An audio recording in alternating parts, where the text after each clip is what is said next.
That's right. It's already begun, and I think it's going to be a busy evening and overnight for us. As you can see, these spiral bands are circulating around 125-mile-per-hour max sustained winds right now.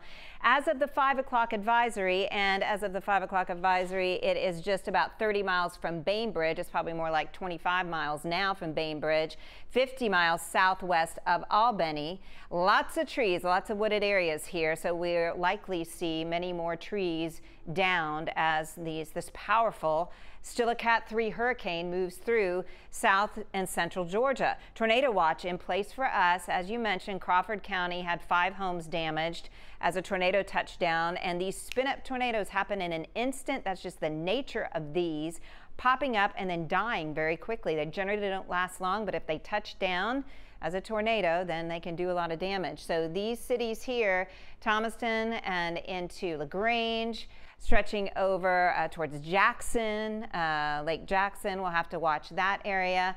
They're under the tornado watch till 2 a.m. So this band right now bringing heavy rain right during the evening commute all along I-20. That's moving to the north to northwest. And we also have the band down here. This is the same area that was impacted by that tornado earlier in Crawford County. So, and a lot more rain to come. We have many hours of this as we head into the overnight. And there is that forecast cone. It has been consistent. It stretches right across middle Georgia as we head into the overnight hours here. So we'll continue to have that threat for severe storms. We could still see some tornadoes. We have a marginal risk across our region. 1 to 2 inches of rain here, 3 to 5 inches nearer that center of circulation. Still have that flash flood watch that's in place until tomorrow afternoon.